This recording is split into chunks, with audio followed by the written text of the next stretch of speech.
folks, here we go. Ask Me Anything episode 4. Only taken me about a year to get around to doing this.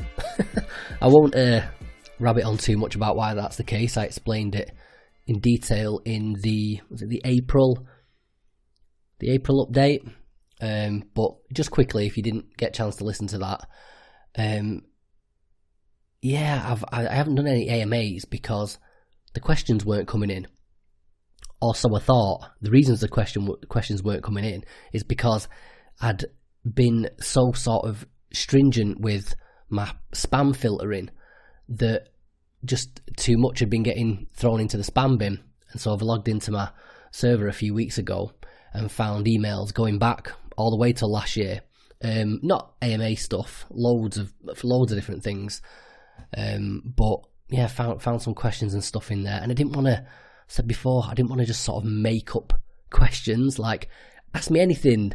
No one's asking me. I'm making these questions up myself just for the sake of it, and it just felt a bit sort of disingenuous. But anyway, I've logged into the server. I found all these emails lying around, and then I found another batch as well just recently because I completely forgot that some of you might have noticed that I updated the domain name. It used to be myownworstenemy.org. Still is. You can still get it that way. But because it's a bit long, it's a bit fiddly to type out, I updated that to maui.blog. Short and sweet and looks better or what have you. And so I changed my email address on the contact page to danny@maui.blog, but then forgot to link that up with my Gmail. And so again, for the past few months, there's been a ton of emails been getting sent to that email address, and I've been completely oblivious, just didn't even know they were there. So I said last time, I think we've got enough questions for about 2 AMA episodes, but cobbling it all together now, I think we've maybe got 3 or 4, depending how we go. I'm not going to go too long. I think we've done one of these before that ended up going for like 2 hours or something like that. I'm going to try and stick to about an hour, but we'll see how it goes. As well, I hope this is going to sound as good as usual, because I've only gone and sat down to do this episode and realised that I haven't got any batteries for my main big fancy recorder thing. So I'm sat down doing it on this like little shitty dictaphone. Sounds okay to me in my earphones, but I don't know, we'll see in post. No doubt I'll sit down and do this for an hour and then it'll sound wank and I'll have to do it again. So, I've got to say, quite like sitting down doing this a bit more of a relaxed approach. Like after doing the update episode last month. So I used to do the updates by sort of typing them out as blog posts. I think they're easier to consume if I just sit down and record them. And I have to say, it was a bit rambling, the last one. But I do quite like being able to just sit down and riff a little bit. I like mind getting a bit more practice in doing that. Be able to make myself, speak a bit more concisely. But I do enjoy doing this because I don't know if you've all listened to the last episode with the what was his name now? The gay conversion therapist, or the guy that calls himself a reintegrative therapist, David Pickup. That episode fucking exhausted me. So, I've done a few sort of contentious topics before. I've interviewed Tom O'Carroll, the pedophile, and we've covered rape and PTSD and, all these other things. But, I don't know, something about that episode finished me off. Not permanently, of course. We'll still delve back into it, but it's just something about sitting there, all the reading they did about it and how much of a contentious issue it is, and just arguing. It felt like I was arguing with a fucking brick wall with that episode. It's just not getting through to him whatsoever. And I don't know who made the better argument, to be honest. Like I say, it's always me with a couple of hours of research versus a lifetime of experience. So I never really know who's on the right side of an argument. But that one just something about the nature of that sort of debate. I sort of had enough. And so I was sort of looking forward to just sitting down and doing this. I might try and bang these out, maybe on a weekly or fortnightly basis, actually. Just give me the opportunity to sort of take a break in between all the serious stuff. And also, I have, like I said in the update last time, I'm going to start doing some more relaxed stuff with people that are, lived experience people that work on social media, people that are activists and what have you, not so much professors, doing sort of round table discussions where we talk about topics in the news and, things that they're passionate about, maybe just more positive stuff. And even if it's not positive, just discussed in a bit more of a relaxed, less contentious way. A bit of light relief between all the seriousness. But don't get me wrong, if you're here for the seriousness and the darkness and the misery, there's still going to be plenty of that. I've got plenty of that lined up. Don't worry about that. In fact, while I'm here, feeling so relaxed, what I'm going to do is to sort of make it even better is I've started drinking again. So, not in a bad way. Here's the thing. So, I was into like drugs and stuff, and particularly coke at one point for quite a while, and codeine, and anything that just got me out of my head. And then, as I started to sort of sort myself out, the whole concept of altering my conscious state just sort of turned my stomach a bit, so I stopped doing everything. I didn't even, my last vice that I ingested was like caffeine, drinking, even went from Red Bulls down to Diet Red Bulls, got rid of the sugar, and then I just cut Red Bulls out, and then I cut caffeine out altogether, so I wasn't even having like Diet Cokes or, like Iron Brew or whatever, those drinks that have just got a little bit in. And I kept that going for a good few years. But then I've decided that it was always sort of an avoidance thing. I was sort of always avoiding that change in consciousness, that altering my consciousness, my conscious experience, because I was sort of scared of what it might do to me. I just always wanted to feel like I was in control of myself. And I've always liked not drinking so much, but my thing's whiskey or bourbon, Jack Daniels specifically, which I know sounds super fucking tacky, like JD and Coke, but no, not that. For me, it's always been, I've been a bit of a fascist when it comes to my bourbon. It's always just Jack Daniels, or like things like Maker's Mark as well, or like anything like that, but and Woodford Reserve, but it's JD straight, no ice, no nothing. And I'm one of them, when I go up to a bar and they, say, what do you want to drink or whatever, and I say, just a JD straight, please. Quite often the bartender will come back and he's put it on the rocks, and I'll send that shit back. Don't taint my whiskey with water. It's the one sort of arsehole move I'll pull when I'm always nice to waiters and, people like salespeople in retail environments or whatever, but don't be putting no dirty ice in my Jack Daniels.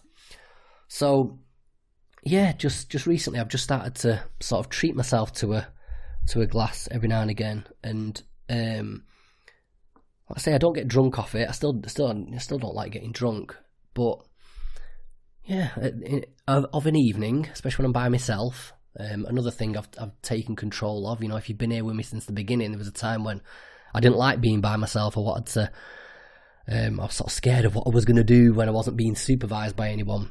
And I used to say it was the thing that I sort of missed the most, was not being able to be by myself anymore, or not being able to be by myself, but not being able to enjoy being by myself. So I got to the point where even when I'd sort of recovered, at the weekends when Leanne would go to her parents for a couple of days and take the kids with her to see the grandma and granddad, I would just sort of curl it on a Friday night. I'd curl up in bed and I'd stay there until like Sunday afternoon or whatever when they got home, because I just didn't like being in my own company.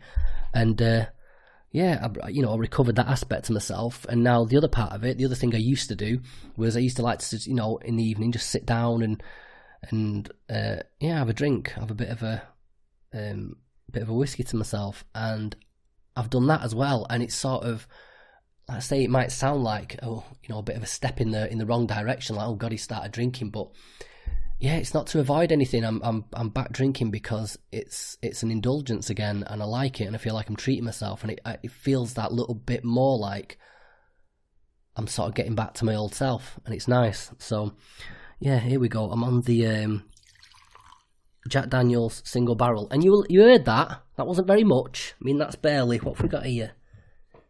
That's not even a finger's width or height of whiskey in the glass, that. So yeah, Jack Daniel's single barrel. So if you don't know, Jack Daniel's is like, it's a blended whiskey. So what they do is they make a batch, then they take all the different barrels, pour all that shit together, and then pour it out into the bottles or whatever. And it's a mixture of all the different barrels. The single barrel is what it sounds. It's single barrel. It's taken from one barrel. It's got its own taste. Everyone tastes that little bit different. If you're a bit of a whiskey connoisseur like me, you can discern between the different barrels when you get them. And then the other one I recommend, if you're sort of a beginner or you don't like drinking whiskey straight, is Gentleman Jack. So the other thing that they do with Jack Daniel's is it's filtered through charcoal, which sort of pulls all the impurities out of it.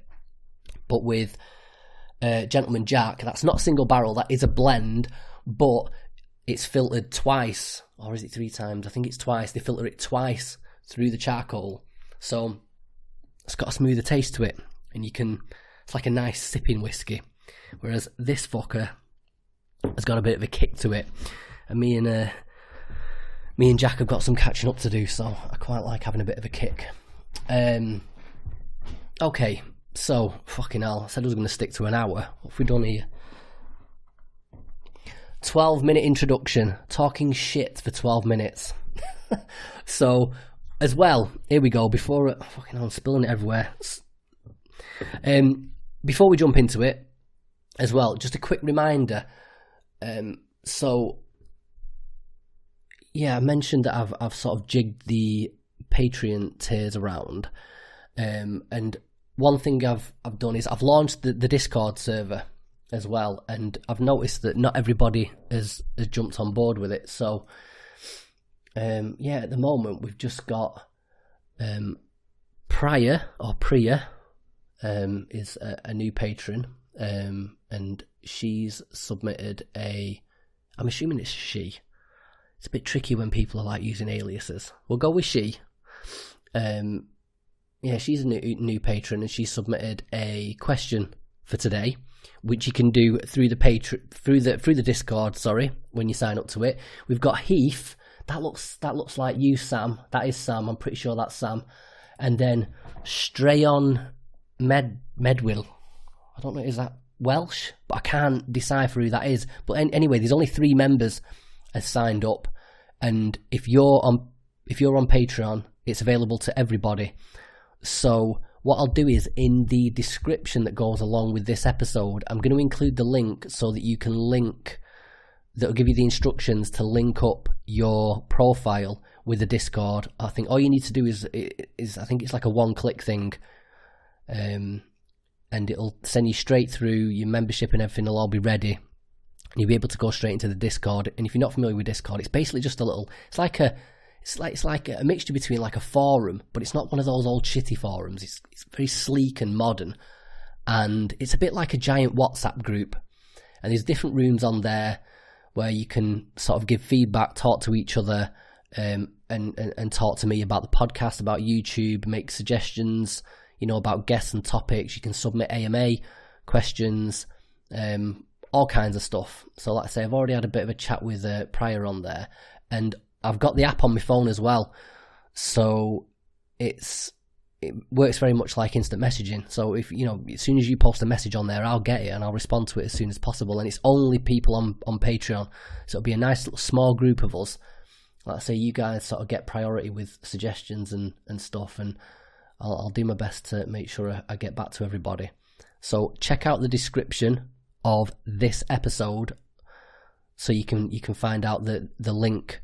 And the other thing I'm going to do, which I completely forgot about last time, is there is the ability to provide you guys with your own link to an RSS feed, which, if you're not technically minded, that's basically you will be able to click on this link that's submitted to you, and it will get fed into your you'll be able to use it with your podcast player. So whether you use iTunes or whatever it is, the podcast app on Apple, or Stitcher, Heart FM, all those different, whatever your podcast player is, basically, you just click on this link and it'll import your own Patreon exclusive feed of this podcast into your podcast player.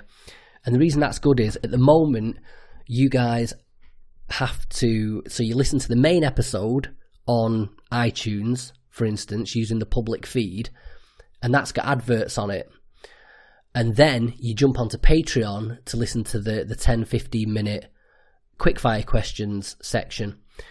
But what I'm going to be able to do for you guys is, when you've got this personalized feed, you'll be able to just listen to the whole episode all the way through without any adverts on it. So it'll jump straight in, no adverts, no interruptions. You'll get the whole episode, and the whole episode including the quickfire questions at the end, or any whatever extra stuff we put on there. So it'll all be in your own personalized feed, no interruptions, all in one place.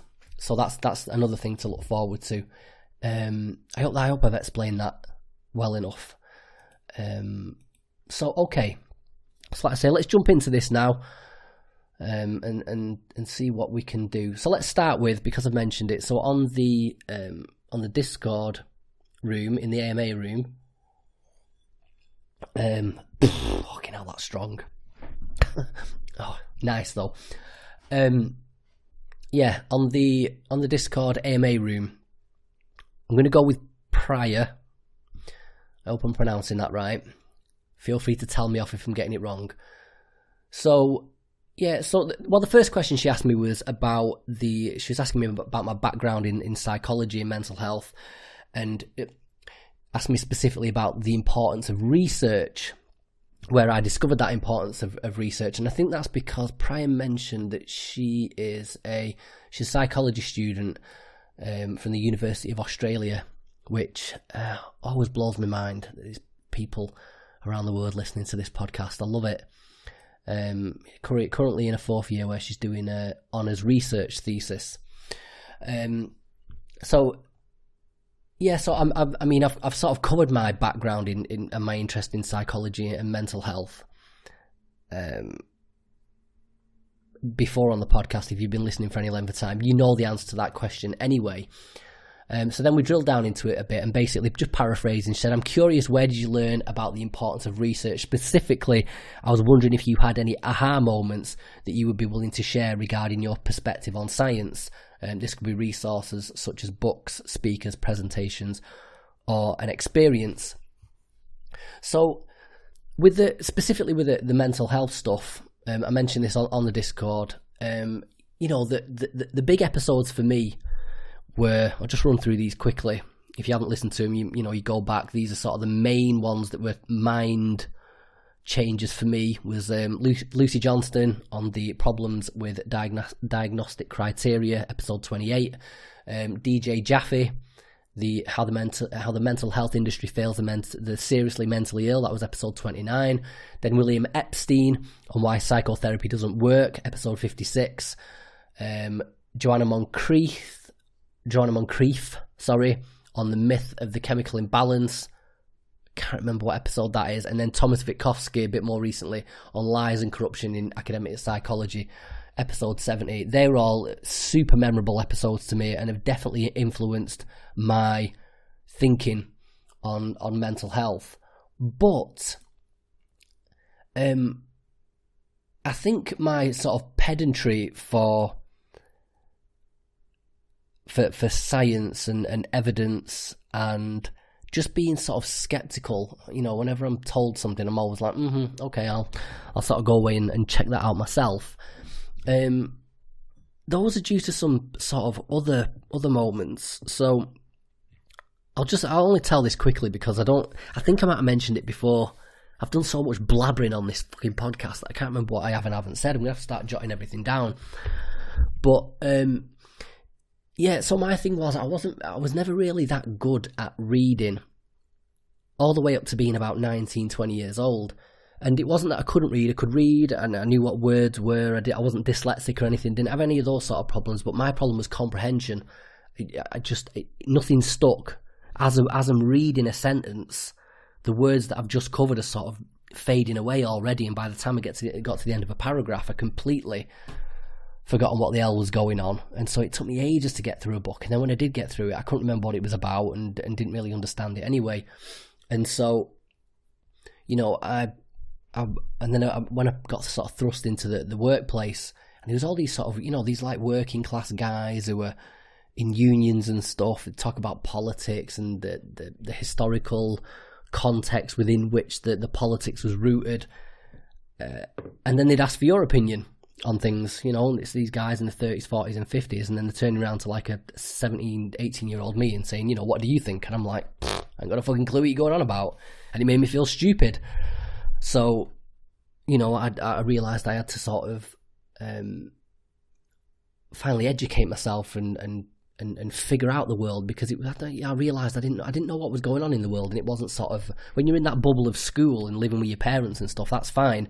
But when you get thrust out into the real world and you're working and earning a living and you're sort of out there by yourself, yeah, it's not such a great feeling. And so, you know, I made it my mission to sort of learn to read properly, and specifically how to comprehend and understand what I was reading. And so, yeah, there were certain books that were big for me. So the first thing I read that had like a real impact on me, I think, that really stuck, or that was just like a fascinating reading experience that showed that research could be fun, I guess, was Simon Sharma's History of Britain, which is like a trilogy, and that was important to me just because it gave me, it sort of inspired a curiosity in the world. There were so many things that I encountered in that book, or in that trilogy, that just things that had never even come up before, things I'd never even considered. And one of the big things was, again, I might mention this before, was the discovery of the whole slave trade thing. So, you know, I'd always been naive enough that I thought that the reason there was black people in America was just, you know, people had moved there over the years. And this idea that, hang on a minute, there was a slave trade where people went to Africa and purchased people and then took them over to this newfound continent and put them to work, and they owned them and they treated them cruelly. And I was like, fucking hell. I mean, that was mind-blowing to me. And so then my first book that sort of delved into that was the most interesting revelation to me. I couldn't believe that I'd never been sort of spoken about before. I'd never, you know, I reached maybe 18, 19, 20 years old or whatever it was, and had never heard of the slave trade. So the first book on that was a book called The Slave Trade by a guy called Hugh Thomas, I think it was. And that's this big fucking 900 page tome that was super dense and really tricky. But the experience of reading that for me was that I had to concentrate so hard on comprehending what I was reading and understanding it, and remembering all the ways that everything tied together within the book. There's all these different narratives going on and all these different characters arising, and just keeping track of everything. It was a very tangible experience of being I came out of that book a better reader. You know, I went in the book, you know, I opened at page 1 and I was an okay reader. And then, at page 800, 900 or whatever it was when I closed the book, I was a different person. I was a different reader. I was at a completely different level. And it took me a while to get through it, but I was ready for anything. And that book, I was so pedantic about my approach to it that, every time I reached a number at the end of a sentence, which was linked to a source or a footnote or something in the appendix, I took the time. I didn't just skip over it. Every single source that was in there, I delved into it and read the whole book properly. And so I guess that was, that not so much the helping me learn the importance of science and research, but that prepared me for all this that was to come. The sort of that pedantry, I guess, and the curiosity and being really stringent about the materials that I read. Then a revelatory moment for me was Marx, reading Marx. So, I'm covered in Marx. I used to be a full-on communist and on the left. And there's, I left the left and there's nothing of the left in me. I don't think. I find it difficult to relate to any aspect of progressive, particularly far left politics nowadays. But I'll go as far as to say that I think a lot of what Marx was talking about is bollocks. I think a lot of his stuff is misguided, and especially the ideologies that sprang from it. And maybe the Marxism in its purest form is a fairly disgusting ideology, looking back at it. And if anyone's got any sympathies with Marx, I suggest you go read anything by Thomas Sowell, but particularly his book Basic Economics. You'll feel the ghost of Marx fading away with every page turn with that book. But the one thing I will be thankful to Marx for forever is teaching me to look at the world in a different way. I think Marx sort of taught me lateral thinking, or just the ability to step back and consider things from all angles. And I remember specifically reading about, so this would be in Marx's early writings, where he talks about the concept of alienation, which sort of evolved over the years between like his early writings and later on in Capital. But Marx's concept of alienation, which if you're not familiar with it, it's just this idea that in a capitalist economy, the worker is alienated from his work. So that the worker is alienated from the things that he produces. Say you're a chair maker, and you go into a factory that you don't own, and you stand at a desk that you don't own, that doesn't belong to you, and you use tools that aren't yours and don't belong to you, and you spend all day creating this chair that you're not going to sell for you, that you've effectively sold to the owner for a wage, and the chair that you produce doesn't belong to you, it's not yours to sell. And there's a sort of spiritual detachment there, as well as just a purely, it's not purely economical, that the worker's sort of alienated from the goods that he produces at a sort of spiritual level as well. And part of the concept is being alienated from the people around you as well, your fellow workers. You're not together as a collective. You're there as wage workers, and you're essentially competing with each other, but especially against wage workers in the factory down the road. They're producing chairs as well.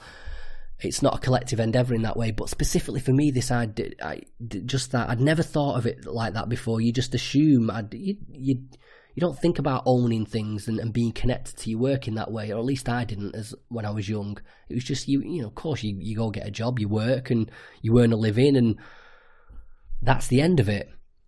But that idea of the spiritual connection that a human has has with his work, and to be disconnected from that. I think it sort of ties into what Dawkins talks about is, I think I'm riffing here. He talks about something called I think it's called the extended phenotype. So something sort of phenotypical when it's something phenotypical is an expression of the genes, of your genes. So I think ginger hair is a phenotype and blue eyes are a phenotype. But Dawkins says that extended phenotypes are things that animals produce. So like beavers produce dams and spiders produce webs. And so the spider's web and the beaver's dam, they are an extension of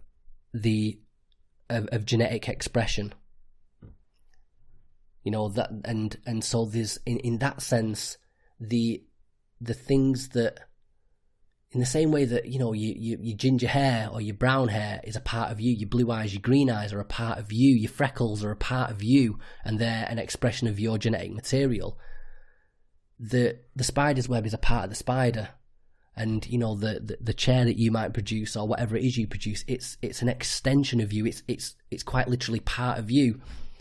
And the capitalist system does separate you that way. And yes, still to this day, I find it a fascinating concept, more philosophically than economically, I must confess. But like I say, and there's loads of other things, especially from a philosophical perspective. I think arguably Marx is a better philosopher than he was an economist.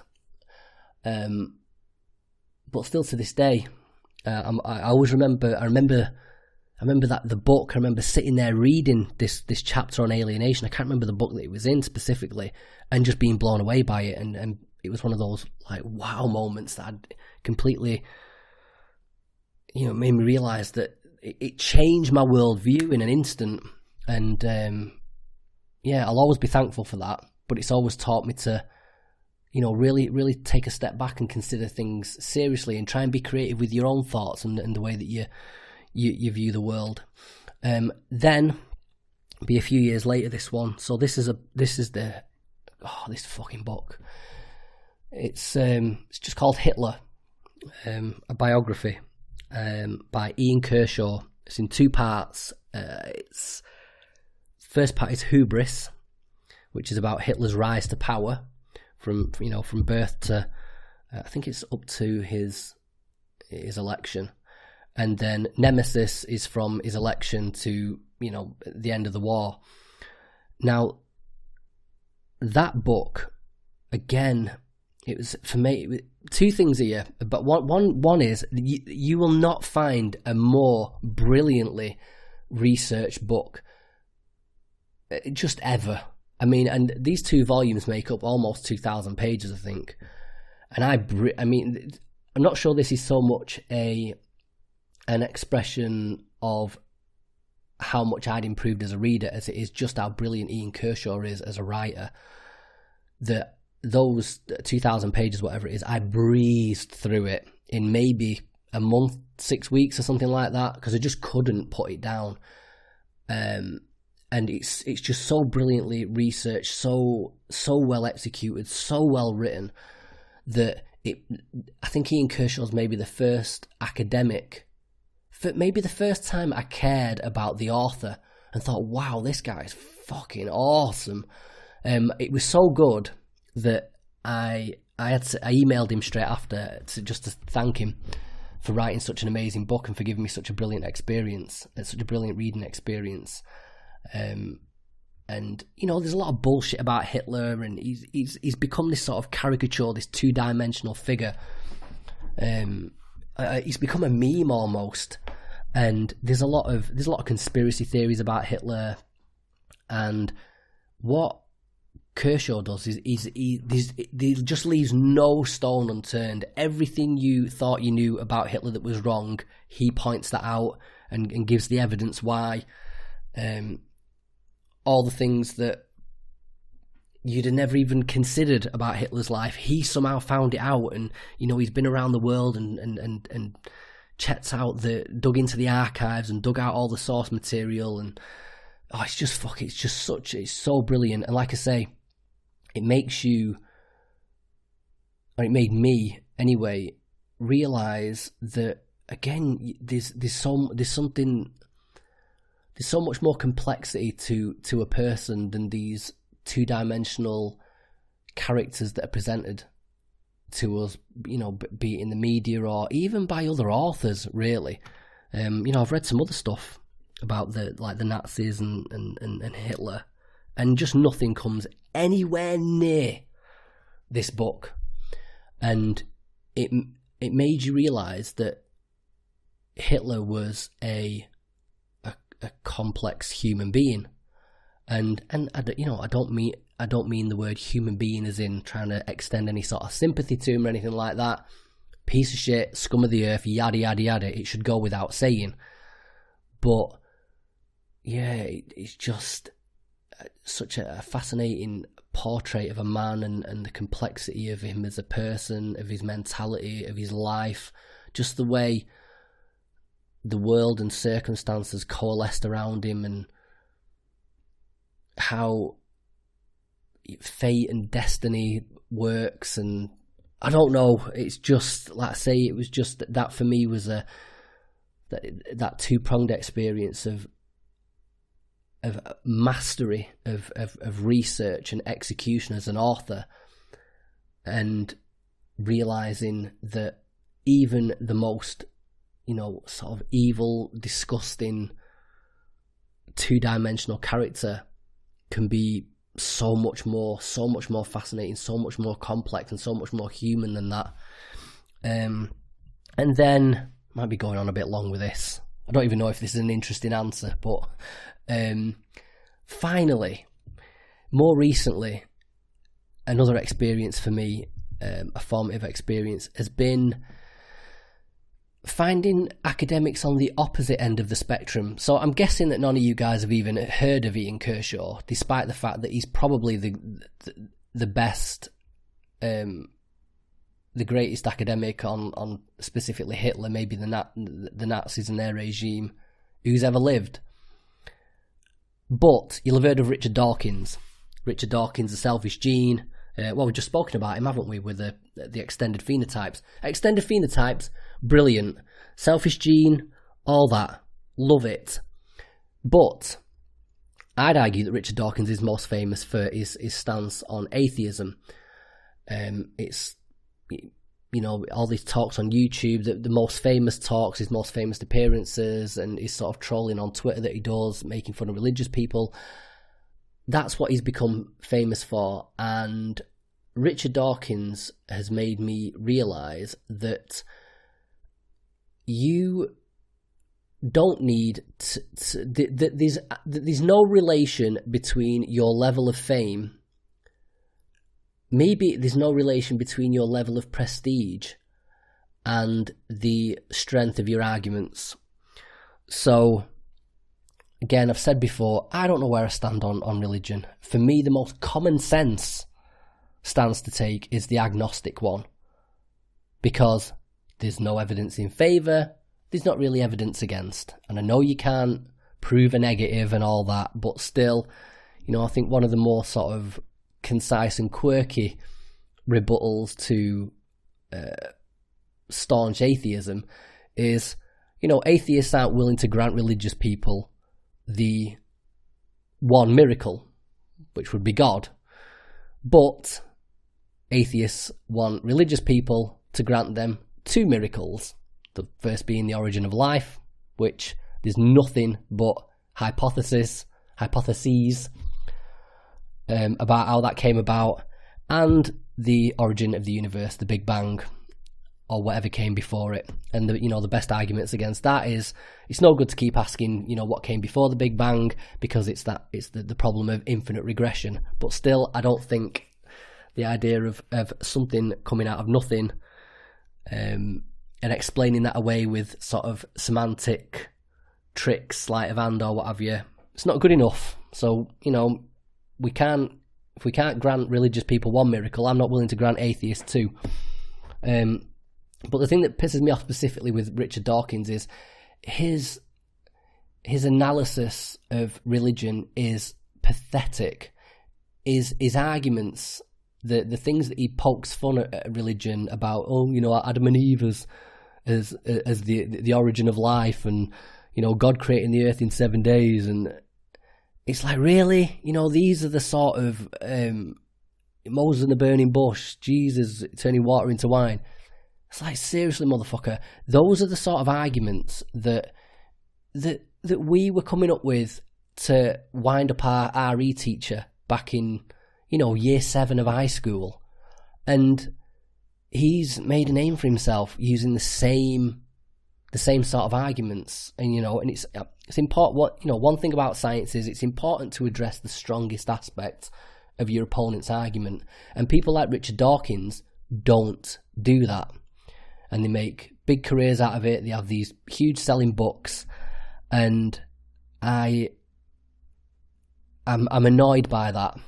And that's been another big thing for me is, when I first started this podcast, I wanted to, my goal was to, build the podcast up so that I could start interviewing famous people. And, one of the reasons you want to interview famous people is because it helps with the publicity of whatever you're doing. It helps grow your audience. But also, there's that sort of implicit assumption there that the ones that are most famous, that are held in the highest regard, are the ones that know the best. And examples like people like Richard Dawkins are examples that, prestige and fame don't mean fuck all.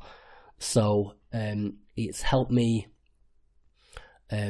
sort of rein in those ambitions for interviewing famous people, because I'd rather just interview the best people. And when it comes to criticisms of religion, atheism, fucking Richard Dawkins is not one of the best people. And so let's say that's been another sort of aha moment for me, I guess. Anyway, what are we doing time wise here? Jesus, we're already up to 40 minutes. Let's see how this goes. So I don't know if that answers your question prior. You see, I think with when you ask questions like, what are sort of big aha moments for you, the best sort of answer could work as shortcuts for other people. I share my aha moment with you, and then that turns into an aha moment for you as well. It's like, and it enables you to sort of skip the process of discovery yourself and jump straight to the big reveal. And I don't think I've done that necessarily with that answer I've given you. But it is an honest answer. When I look back at the development of my pedantry, my cynicism, and my reverence for certain researchers and scientists, those are sort of the biggest moments for me. So if I've not answered interestingly, I have answered honestly. So I hope that's been of some interest. Okay. Next question. So, like I said before, a lot of these questions are, that are used for the AMA are a distillation of many questions that have come in various guises. So, like I said, instead of me just emailing people back individually, I thought, well, I'll use these questions when they come in, when it's a common question, as part of the AMA, even though the people asking them, it's not you guys asking these questions for the most part. In fact, Prior's the first person, I think the first person from Patreon to submit a question to the AMA. But this is a really common question, and that is, why don't you have more women or people of colour on your podcast? I'm a little bit annoyed with that people of colour thing, to be honest, as well. Language policing is something that sort of annoys me, and that people of colour thing seems to be one a recent weaponisation of language. It strikes me as an interesting little linguistic contradiction to me, that to use the term coloured people, which I wouldn't do anyway, I'd agree that's sort of dated back from the 80s or whatever, but coloured people is racist, but people of colour is fine. Yeah, I don't know what I'm not. So I'm just voicing that I'm not a fan of that language, but that's even though this question's come in various guises, it's been always using that terminology. You know, ethnic minorities is fine. I don't know. I'm not. The reason I'm not comfortable with people of colour is because it sounds too close to coloured people, and that's something you get chided for. So, you know, why don't I have more women or, you know, people of more diverse ethnic backgrounds on the podcast? Firstly,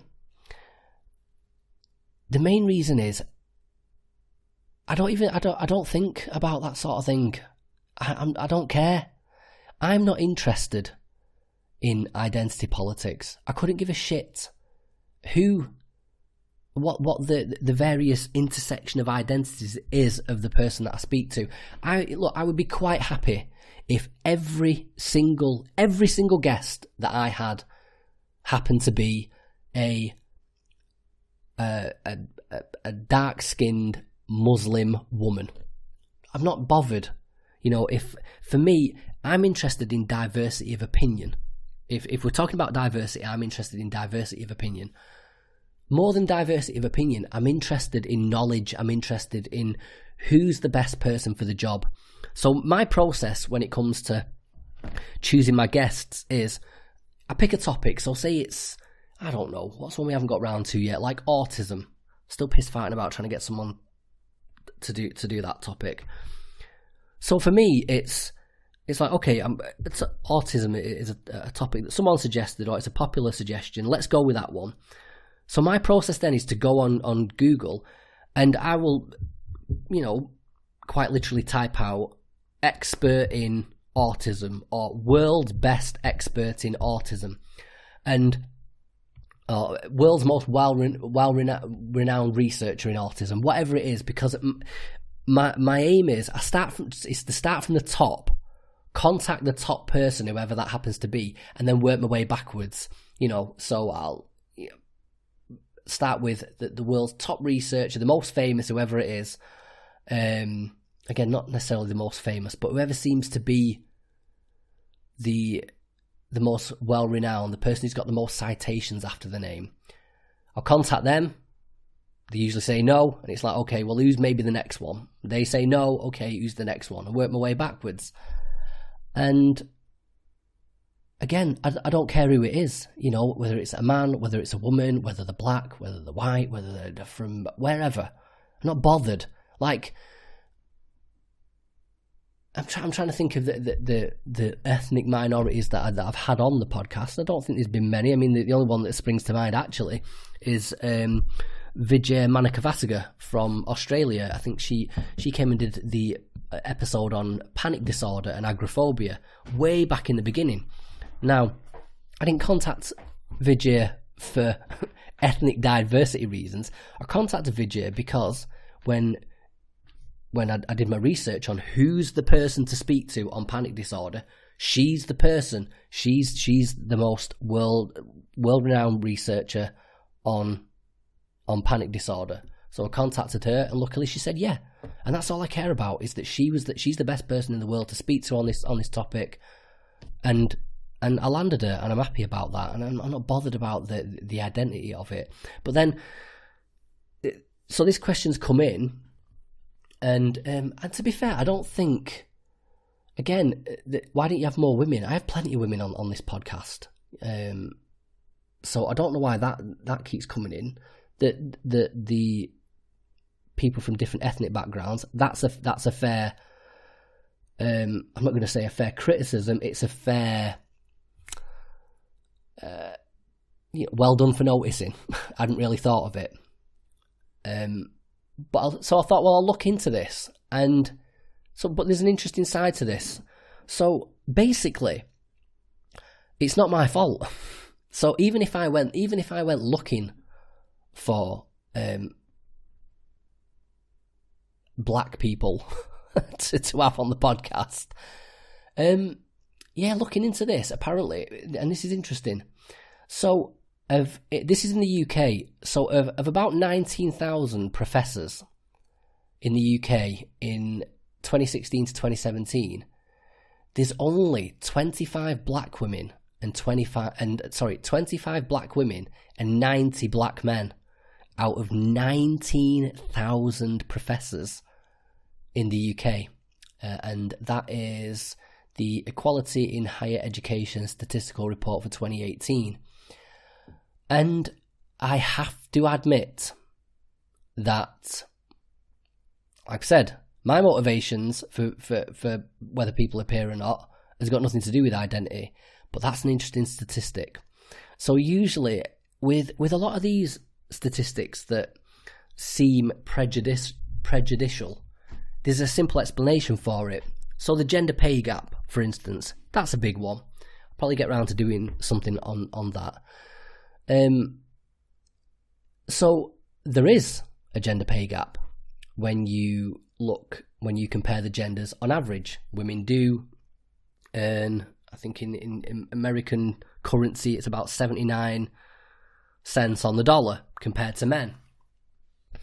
But the reason they come to that statistic is they take the entire population of working women and the entire population of working men, and they combine them, and they compare the two numbers, and they come to that figure. What they don't take into consideration is choices. And like it or not, men and women are different. Men and women tend to make different occupational decisions. The reason that there's more women in nursing, for instance, is, again, a tendency. And I know you can't make generalizations nowadays. Someone's always got an exception to the rule. Generally, women are interested in people. Generally, men are interested in things. And a rebuttal to that will be, I know a guy who's a nurse, or I know a woman who's an engineer. And it's like, well, good for you, but that's, that doesn't fit the general statistics. And so, engineers tend to earn more than nurses. I mean, and that's probably a bad example comparing one occupation to the other. But in general, men tend to choose dangerous occupations. That's why men have got a huge workplace fatality statistic compared to women, something like 97-98% compared to 2 or 3% for women. So men are more likely to do dangerous jobs, which obviously need to be higher paid. Men are more likely to work outside, again, more likely to be higher paid jobs. Men are more likely to do things like overtime, again, because women are more likely to want to be more interested in people in general, and more likely to want to go to the kids' piano recital, or to go to friends' birthday parties. So they don't tend to stay late after work like men do. Men are less likely to have active social lives, which is another reason men will stay at work, because they haven't got an active social life. They've got nothing else to do, whereas women tend to have active social lives and they want to be around with the friends and family. Obviously, women get pregnant, and a lot of women get pregnant, have the child, which affects promotion prospects in the first place, affects pay. But then a lot of women will have the kid and then realise that they want to stay at home and be a stay-at-home mum, and so they'll either not go back to work at all, or they'll start working part-time. So it's all these different aspects of it that these big generalised statistics don't take into consideration that explains that gender pay gap. And just a final note on that, interestingly, for anyone that says, these things are socialised and we need to sort of get rid of them, the reason that women don't get involved in STEM fields, or the reason that men don't get involved in nursing is purely social. It's stigma or whatever. Men are stigmatized for going into nursing, and women are bullied out of wanting to go into STEM fields, and it's simply not the case. So I think when you look at the Scandinavian countries, what's been interesting over there, and I think these are like big epidemiological studies that are taking tens of thousands of people, maybe hundreds of thousands of people into consideration over the course of many years, not just shitty little studies of like 20 people for a couple of months. It shows that the more egalitarian a society becomes, that the gender disparity in the workplace gets worse.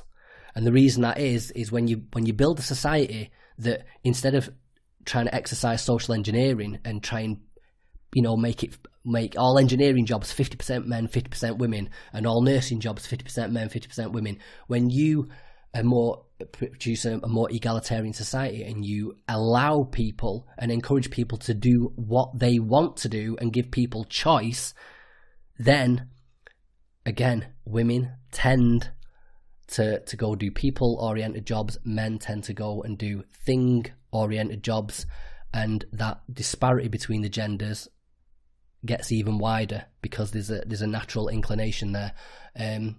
But anyway, that's all a very long-winded way of saying that this statistic does bother me. This one, I've not looked into it too much because it's something I'm going to explore at some point.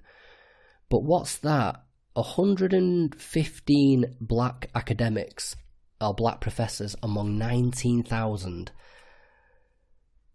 I can't help but think that something is really amiss there. And there's not a simple explanation for that. I am not a person that believes in things like institutional racism. I just don't think that we live in a racist society anymore. Sure, there are racist individuals. Sure, there are fucking assholes roundabout. But the idea that we live in a racist society just doesn't stack up. It doesn't stack up statistically. Well, it doesn't usually stack up statistically. It doesn't stack up for, I think, most people's everyday experience. But that's a tricky one to get past. So we will explore that. Of course, I have to be careful about veering too much into sort of sociology and politics. This is a psychology podcast after all. But that does need visiting. And I'm surprised not more people are sort of addressing that specific issue. 115 out of 19,000. Fuck me. So, you know, even if I went out there and tried to get more ethnic diversity going, I'm going to have a fucking time doing it because it's just not a thing. So, yeah, I'm the premise of the question, which is an identitarian one, I'm not happy with, but it has unearthed something pretty interesting that does need to be discussed. Okay. Time check. Oh, coming up on an hour. Okay. Oh, this fucking question is the one I've gotten asked more than any other question. It's the episode I did with Tom O'Carroll, the pro-contact paedophile, fucking haunts me. I think it was a worthwhile. Well, we'll get into this. The question is, how do you justify giving a paedophile a platform? I have genuinely, for someone that struggled to get AMA questions to come in regularly enough, I've genuinely had this question maybe 40, 50 times. And I mean, I addressed it specifically in the introduction to the interview with Tom. And, you know, I guess maybe this is something I should probably do more publicly because, you know, it's only you guys on Patreon are going to hear this. But I don't know, I feel like it's going to be more of a therapeutic answering this question because it annoys me that it comes in that often, especially when there's already an explanation out there. But I'll just delve into it a little bit more just as a matter of interest and just to sort of kill it off. Once I've answered it here with you guys, I'll be able to ignore it in my fucking inbox from now on. The first reason is I wanted to. How do you justify giving a paedophile a fucking platform? I mean, I don't accept the premise of the question for a start. But firstly, I interviewed him because I wanted to, okay? I started this podcast because I wanted to record conversations with people that I find interesting, whether that's, even if that's morbidly interesting. People are welcome to listen, and if they don't like it, they don't have to listen. Very simple. Again, I made it very clear during the intro. There was a level of curiosity there, psychological curiosity, there's a morbid fascination there, admittedly. But genuinely, I'm genuinely interested in the subjective experience of being a paedophile, of being somebody who is attracted to children. That's not something that's talked about very often.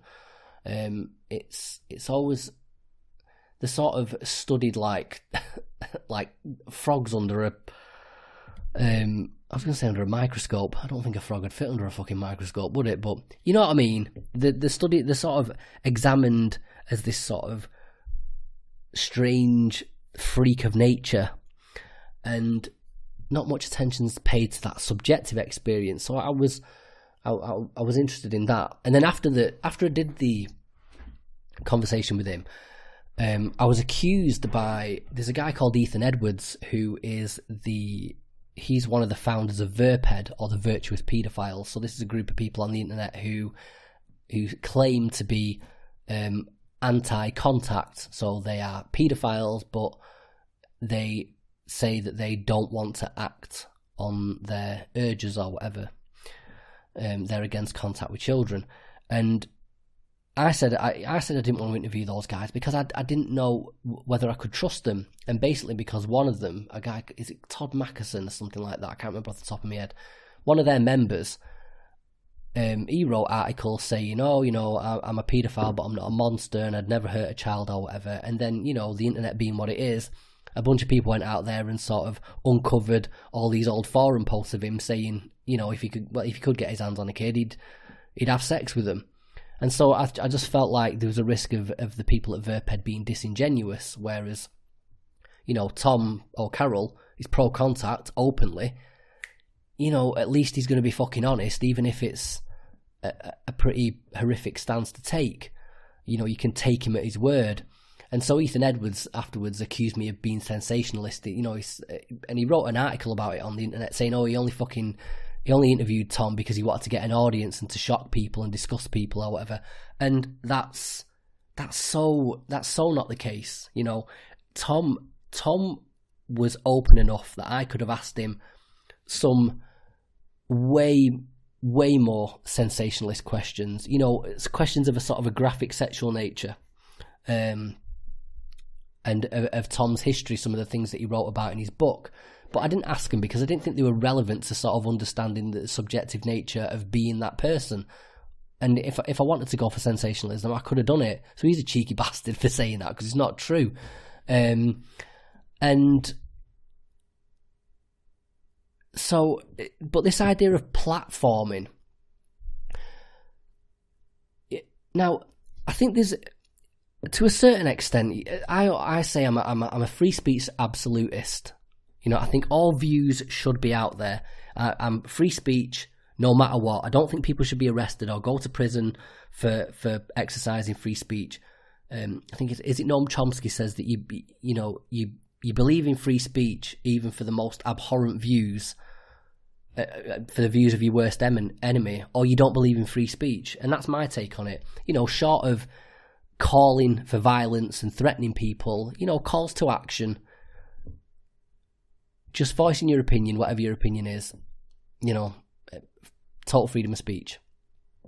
But I understand about this issue of platforming when it comes to things like politics, because the view that people take on this is that with platforming controversial figures is they think that some people, even if it's just a minority of people, are going to be susceptible to being corrupted by the views of that person. So, say you get some fucking idiot white supremacist, or, equally some, one of these, what they call, is it the black Israelites who fucking hate all white people and think they're like the scum of the earth that were created by an alien or something. Or is that the Nation of Islam? There's one of these sort of black churches that believe that white people were created by an alien to torment black people. So you get one of these fucking idiots in a conversation and you give that person a platform, so to speak, there is a risk that somebody out there is going to listen to their views and be corrupted by them. Someone that's maybe of low intelligence, or maybe someone who's just angry at the world and looking for an identity to sort of connect with, to give them a sense of purpose in the world, something to latch on to. People that are gullible, whatever it is, and there is genuinely a risk. You get a white supremacist on, and he makes his argument, and especially if he's making his arguments against someone that's not pushing back against him, and he's arguing his point rather well. It's very true that there's a risk that people are going to be corrupted by those views, converted to them, and then they're going to go out. They're going to be brought on board. They're going to become a white supremacist, and they're going to go out into the world and propagate that message, and that's a legitimate concern with politics. But for one thing, it's got to be the amount of people that have got to be that sort of susceptible, that gullible, that easy to influence. It's got to be a vanishingly small minority of people. However, a vanishing minority of people amongst a global population compared to a global population or the population of a country, could still snowball into something troublesome. So that's not necessarily the best argument. My argument against that is, like I say, firstly, I think I push back against Tom as well as I could. I argued. I didn't just let him sit there and speak like everything was okay with it and just try and be overly empathic and, okay, oh, you're a paedophile, you're attracted to children, oh, that's interesting, and then move on to the next thing. I challenged him on it. But the other thing specifically about Tom's situation and about interviewing a paedophile is that we're talking about sexuality, which, as we covered in the last episode on fucking gay conversion therapy, it's inherent. I mean, I didn't bring this up in that last episode with David Pickup, but I mean, I think paedophiles are a decent argument to make about how inherent sexuality is. I mean, talk about motivation for change. Paedophiles are probably the most hated, despised group of people in the world. They're the one group of people that, people can talk about torturing and killing them, and everyone's sort of in agreement, like, yeah, well, fuck them. And still, to be in that position, to be so hated, and not be able to shake your attraction, that speaks to the inherent nature of it. And I just don't think that there's any way that... I just don't think it's possible that someone's going to listen to a paedophile talk, who's going to press play at the beginning of the interview, and they're not a paedophile, and then by the time the interview goes off an hour or two later, they've been converted to paedophilia. Like, oh, I'm a paedophile now, it sounds great. I just don't think that's realistic. And even if you bring it down a notch and argue that, well, okay, but what about the risk of converting a paedophile from someone who says, oh, I'm never going to touch a kid, it's too risky, to hearing someone like Tom and then thinking, oh, well, maybe it's worth, Tom gets away with coming out and being out there, maybe I should do that. But again, I just think it was made so perfectly clear during the conversation, the unacceptability of it. I just don't buy that there's a possibility. I just don't believe there's any way that anyone listened to that interview and became converted or became more dangerous as a result of it. And so, like I say, I believe the platforming argument has got some substance to it. But even then, when we're talking about converting a minority of people, I think the benefits of exposing the bullshit and the weakness of the arguments of these people, the potential benefits of that vastly outweigh the potential risks of somebody coming around to their bullshit way of thinking. So how do I justify giving a paedophile platform?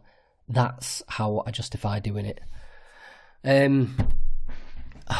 Oh, and the other thing is, as well, I'm going to put this up soon, so a bit of a part two. I actually got into a bit of a debate I got roped into a debate with the people on Tom's blog. So Tom runs a blog, a pro contact paedophile blog, and he's got fucking hundreds of followers on there. It's a very active, little community he's got going on there. And they were they were slagging me off like crazy. Now I've since learned I don't get involved. People comment about me, they say whatever, they slag me off. My interviews are shit. I'm a shit interviewer. Blah blah blah. I get loads of that. It's water off a duck's back now. But back then, I was still sort of susceptible to it, and I got roped in. They were slagging me off well enough that I went and stuck my fucking big R in, didn't I?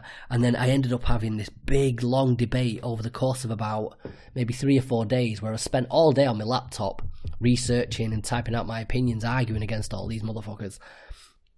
It was a pile-on. It was me against maybe 10 or 20 of them. But out of the 10 and 20 people that chipped in, there was actually about 2 or 3, maybe 4 guys on there who made, I'm not going to say convincing arguments, but made sensible, put up a sensible, sober fight against me. And there was some interesting conversations that arose out of that. Now, I don't want to toot me own horn, but I think I fucking got wiped to the floor with them, which is why I'm gonna. Tom's agreed to let me do this to sort of collate all the comments and do a bit of editing with them. Nothing manipulative. I'm not going to edit anyone's comments, the content of them. Just a lot of spelling mistakes and punctuation, things like that. So I'm going to clean it up and I'm going to post those debates that I had online, because I think it makes for some interesting reading. A lot of stuff that didn't get covered during the interview gets covered in those arguments afterwards. Okay, again, time check. Hang on, how are we doing? I'm up to 1:11. Maybe go an hour and a half. Is that all right? We'll see, because I've got one question left here that's been submitted, and then I don't know if you remember, we were finishing off these episodes by doing those truth or dare questions, and there was like 45 of them. So I think I did 15 the first time, and then I was going to do 15 the time after that and 15 the time after that. So I don't know. We'll see how we get on. Okay. Any interviews you regret doing or guests you didn't like? So that was 2 questions that came in separately. I thought I'd bung them together. One was, is there any interviews you regret doing, and the other one was any guests that you've had on that you didn't like. So I'm not going to go as far as to say that I regret doing the interview with Tom. It's been the most stressful. It's haunted me, that interview. It's the most popular page on the website still to this day. It's the one that gets the most hits. The video on YouTube is still the video that gets the most comments, and it's the one that fills my inbox with outrage and disgust from people the most. And also, the other fucking annoying thing it does is, because I was civil with Tom, I've developed this sort of fucking paedophile fan base who think I'm like the greatest interviewer they've ever seen. Contrary to what most people fucking tell me, the paedophiles love me, I think they mistook civility for acceptance of their position, and so I get a lot of fan mail from them, and it's all exhausting. But I don't regret doing it, because, again, not to toot my own horn, but I think that conversation I have with Tom is the single best exploration of the subjective nature of being a paedophile that you can find anywhere on the internet, and so yeah, fuck it, it was worth it. There's been a few, for various reasons, that have sort of irked me. One is so the episode I did with Ulrika Schmidt, I think she from King's College, that we did on anorexia, eating disorders. That was a great interview. I loved Ulrika. I'd love to maybe speak to her again at some point about some different aspects of it. But the reason I sort of cringe a bit at that interview is I think it was the first time I did a video interview, and I did so much sort of prep for it, and it built up. It was like built up into this big thing in my head, because it was like, oh my god, I'm going to go on camera for the first time, and it's going to be on YouTube, and I'm not a camera person. Still to this day, I don't like going on camera. But back then, it was this huge deal to me. and I'd rehearsed it, like I'd sat in front of my computer with my webcam on and spoke to it and recorded myself and watched it back to make sure I looked okay and what have you. And then on the fucking day, I only went and forgot about the whole lighting thing. So, during the course of the interview, because it's like I think we did it in like early January when it's still dark nights. And so when we sat down to start recording the conversation, it's daylight. And then over the course of the conversation, it gets darker and darker and darker. So that when you're about halfway, 2/3 into the interview, it's fucking pitch black. And I was so stifled and nervous about the whole thing that I couldn't bring myself to just relax and say, hang on a minute, Ulrich, let's just turn some fucking lights on, shall we? The only time I did do that eventually, but it was because it was so black and dark, the picture, that I was forced to do it. And it's just a reminder of how sort of amateur and uncomfortable I was in the early days. And there's nothing wrong with it. It's like a learning curve. You know, these things happen. It's never happened since. But yeah, watching that interview back is just a little bit embarrassing about how much prep I did for how sort of unprofessional it turned out. And I think you can when you sat there. Oh, hang on. What's happened here? I broke something. Oh no, we're good. When I'm sat there talking, I don't know if you guys can tell. I can see it in my eyes that I'm desperately trying to pluck up the courage to go, Ulrika, we need to stop. It's getting too dark. But I don't know what was up with me. Just so stuck in my own head. So that's a little bit embarrassing. Then the interview with the Samaritans that I did with Jenny McCarthy, who's the chair of the Samaritans. So a lot of organisation went into that episode, and I travelled all the way up to the conference that they were holding up in, was it Lincoln or something like that? But it's almost like a 2-hour drive away. And, again, this is back in sort of the early days when no income whatsoever was coming in to support the podcast. And so I went and did this off my own back, and, I paid the petrol, and not a big deal or anything. It maybe cost me like 30 quid in total to do it. And, I rushed up there, and I did it at the conference because it was convenient to them, with a little bit of time that Jenny McCarthy had spare. And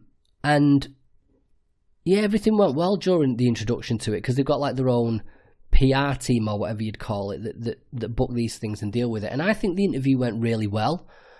I've listened back to it since a couple of times, and I can't see anything wrong with it. In fact, the only thing that could have been wrong with that episode is there's a bit towards the end when Jenny's talking about one of the things that sort of influenced her decision to get involved in helping people was, I think it was, she said her landlord killed herself when she was young.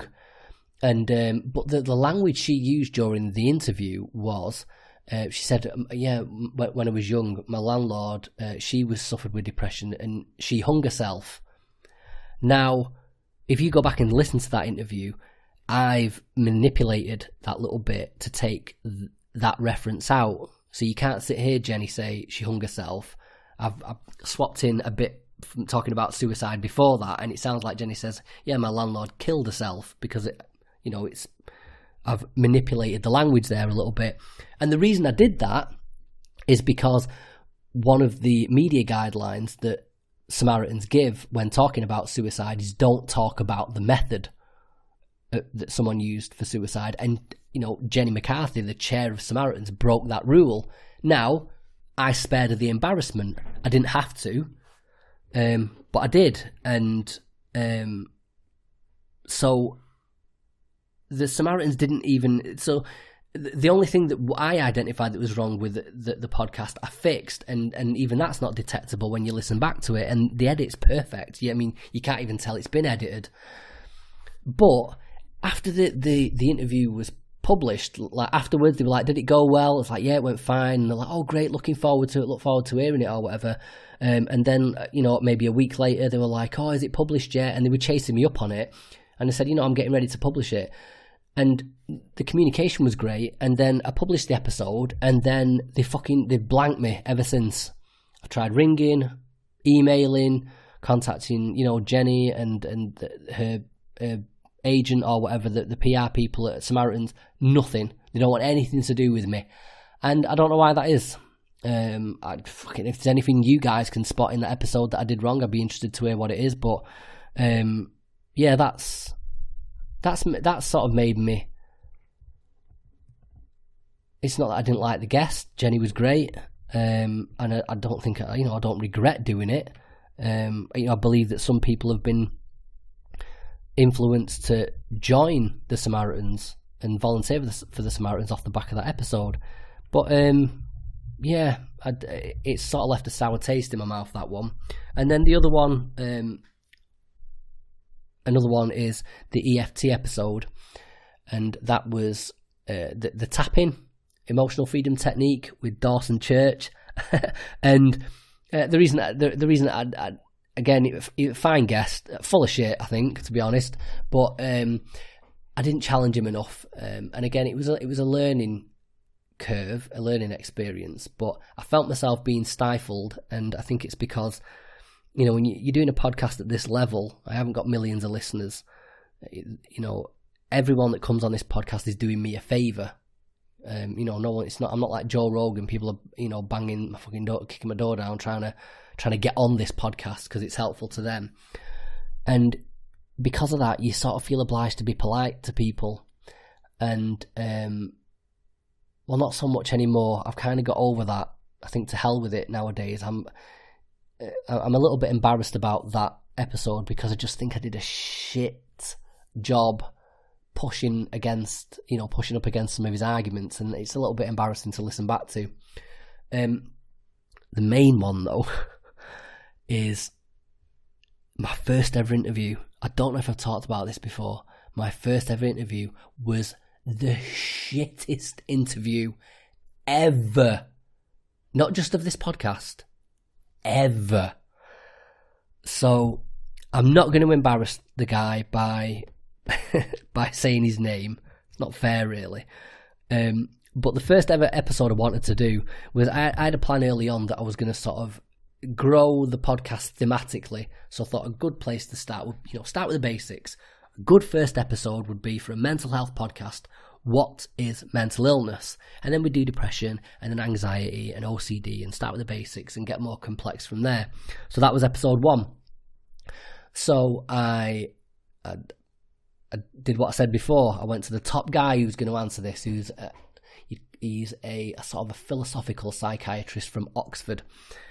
And he is actually, probably the most well-known academic in that particular field of conceptualizing, philosophizing about mental illness.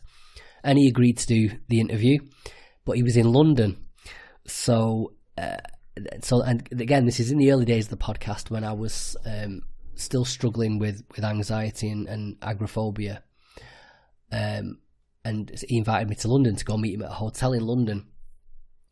And so I wanted to get the podcast going. So I did it. And for some reason, I didn't even think about maybe doing it by Skype back then. I don't know why.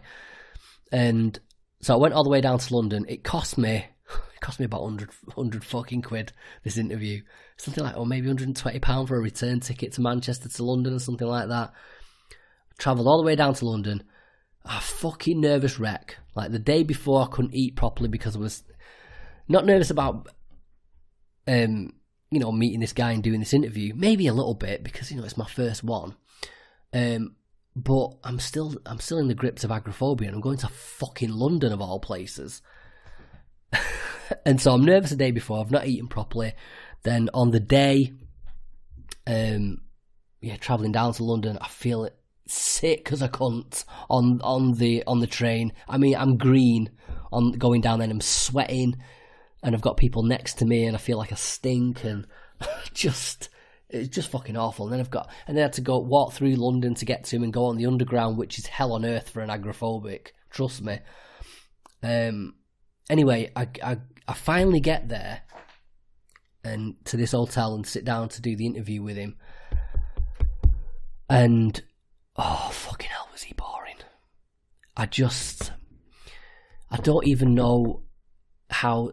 I mean, I wish I had a few clips of that episode remaining to let you listen to, because it was genuinely painful. I don't think my questions were that bad, but he spoke very slowly for a start, very sort of drone, long pauses between sentences, very slow, considered, but also very verbose. So lots of his answers contained rather extraneous metaphor and analogy that was just, imagine that for fucking 2 hours, right? And he's a very abstract thinker as well, and he sort of he kept referencing all these sort of obscure writers and books and passages from a lot of Freudian literature from the 20s, and he's going on about some Hungarian guy, and he was distinguishing between, you have to understand that when Hungarian is translated into English, some of the concepts don't translate quite well because linguistically some philosophical concepts don't then lend themselves to such translations. And you're like, oh, fucking hell. I remember sitting there thinking, this is the worst fucking interview ever. And I'm just instantly being like, I've spent the money on this fucking, this train down here, scared myself shitless all day. I've spent money on this recorder to do this podcast, got it on finance. It's like fucking 500 quid or whatever it was, all this equipment to get me going. And it's goosed right from the get-go. It's fallen at the first hurdle. It's not worth it. I'm just going to have to go home and knock it on the head. And I definitely regret that. But a good thing that did come out of it was I don't know why, on the way back, I completely relaxed. And I don't know whether it was because like I'd done it, it was over and done with, I was on my way home. Because when you're agoraphobic, I've always said you sort of feel like you feel tethered to home by sort of this sort of conceptual bungee rope that's tied to your back. And the further you venture away from home, the more taut that bungee rope becomes, and it feels like it's pulling you back. So when you fucking go out, that's bad enough going to the supermarket, you just want to leg it home round the corner. But we're fucking going to London, Jesus. So I think as soon as it was like, it's done, I'm on my way home now, there was, I think, a sense of relief there, and I relaxed. And the first leg, because I went home quite late, I'd ended up missing my direct train, and so the first leg of the journey took me to Birmingham, and then I ended up having to go all around the houses. Like I had to catch a connector bus to another station, and I had to walk through the station, then I had to wait around for a couple of hours and get something to eat, and then I had to get on another train and then change again and get another train, and it turned into this big expedition. And I ended up getting the train back to Stockport, and then getting a bus from Stockport back to Hazel Grove, where I live.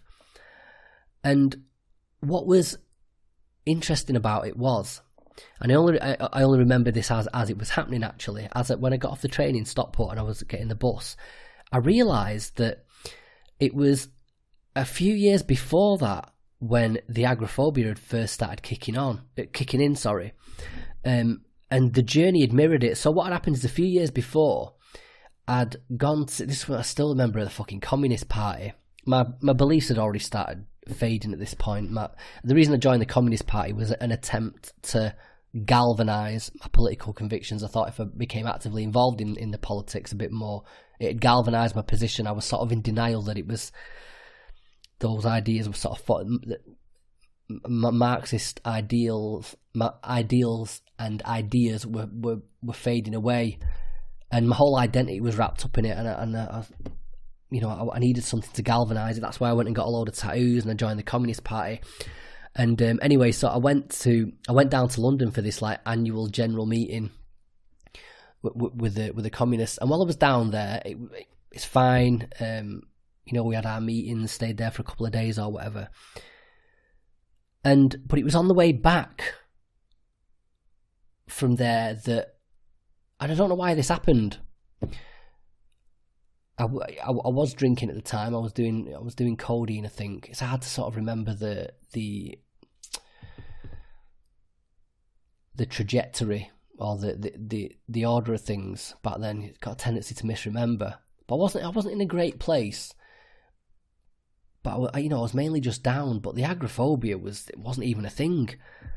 But on the way back, that started sort of creeping in, that the feelings of depersonalization and feeling a bit ill and spaced out, and it's looking out the window at these fields and fucking hell, it's in this a wide open space, and oh god, I'm trapped in this train with people, and just feeling very uncomfortable conceptually about being away from home and outside, and that's when it first started kicking in. And I remember getting off the train and walking to the bus stop in Stockport and feeling really fucking ill and really panicky and out of it, and really feeling like, that first sort of suspicion that fucking hell, this isn't, I didn't know anything about mental illness at the time. I was thinking, fucking hell, I'm having like a brain bleed or something going on here, because I felt so strange and dizzy and nauseous, and I got the train and I got this bus back, and I felt like I honestly remember sitting on that bus feeling like, fucking hell, I think I'm dying here. And got off the bus and walked home in almost like drunk in a way. Just the physical sensations and the panic and the dizziness, the disturbance in my visual field and everything. And then when I got home, I sort of just slumped down on the fucking floor, just like, oh my god, I feel so ill, what's going on? And that was sort of the genesis of my agoraphobia. But then I had this very sort of cathartic experience of, all these years later, I'd gone to do this, I started this mental health podcast, I'd gone down to London, I'd had those same feelings going down to London as coming back all those years ago. I'd done this fucking god-awful podcast with the most boring person I've ever met in my life. But then as I was coming home, doing that same journey home, the agoraphobia was slowly sort of dissipating. And I remember I got off the train, and when I got on the bus to go home, I was riding home on the bus, and that's when I remembered it. It was like, oh my god, this is this exact journey. And I felt fine. And I think it was only a few hours before when I'd been having that same experience, and now, after years of having the agoraphobia and the anxiety and the physical symptoms of it and being so ill with it, and I'd just been to London, and that morning I'd felt awful, and now I feel fucking fine. I don't just feel fine, I feel fucking amazing.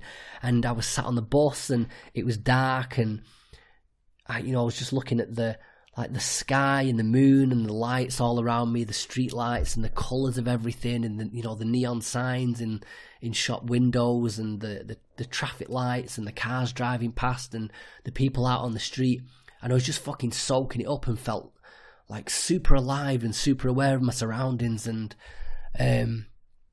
then getting off the bus and walking home, the same route home, and being super clear-headed and just feeling fucking amazing. And it was, there's something very much of the they call it the hero's journey in a narrative, where the protagonist eventually has to sort of face up to his demons, and then he conquers them, and he has that he conquers the the demons at the end of the second act and at the beginning of the third act is when, you know, he's coming back up again and he's gone full circle and everything's started to reconcile. And that was the beginning of that was the end of my Act 2 and the beginning of Act 3 for me. And yeah, I'm having a bit of a moment sort of remembering that now. Don't worry, I'm not fucking crying or anything like that. I'm just sort of remembering it fondly. I remember, fucking idiot, I remember getting back home and sitting down with a fucking big grin on my face like I just farted or something, and I just couldn't wipe it off. I was like, oh my god, I've just been to London, and I completely forgotten about that shitty interview. Like that didn't even matter anymore. I was like, oh my god, I've just come back from London and enjoyed myself. Do you know what I mean? I'd done all these things I could never do. I'd walked out in public by myself. I'd been in busy places. I'd been on the train.